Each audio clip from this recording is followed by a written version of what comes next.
Risk and reward. Would you risk it for a biscuit?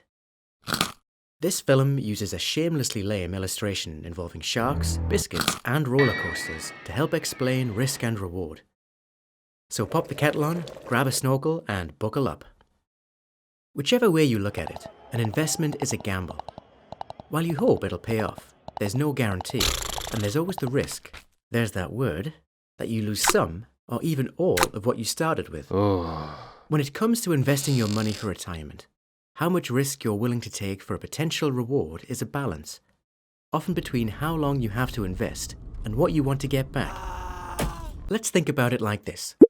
When we say, would you risk it for a biscuit, we assume the risk is small, since the reward is just a biscuit. So, we might risk playing a practical joke on our manager if we get a biscuit in return. What if we said, would you swim in shark-infested waters with raw steak strapped to your back for a jar of biscuits? Well, the reward is bigger, and if you really, really like biscuits, you might be tempted. But for most of us, the reward wouldn't outweigh the risk.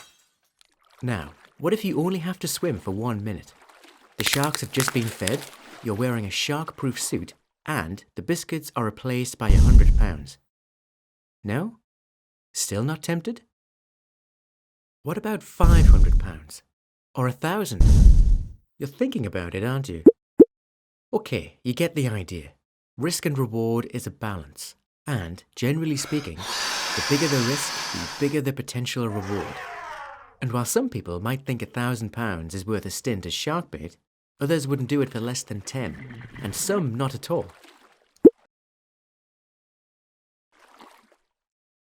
So, when you're choosing your investments, decide how much risk you're willing to take given the potential rewards.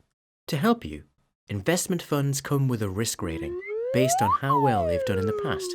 To understand how those risk ratings are worked out, think of a roller coaster. Higher risk funds lurch up and down, while lower risk funds have a smoother ride. It's the distance between the rises and falls and how many you get in one ride that gives the fund its risk rating.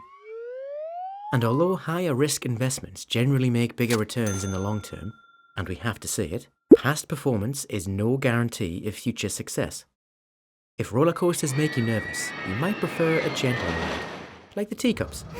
But low risk doesn't mean no risk, and often results in low reward. And if the cost of living goes up more than your investments, they'll be worth less than you expected. Investing for retirement is about understanding how much risk to take and when. So, work out how long you've got to invest and how much you need to save. If you're a long way from retirement, you might be comfortable taking higher risks, knowing your savings have time to recover if their value drops. But taking high risks close to retirement could mean you lose out right at the end of the ride. And you don't have to keep riding the same roller coaster. You can spend your money on different rides all around the fairground. Something to think about while you're munching on those biscuits.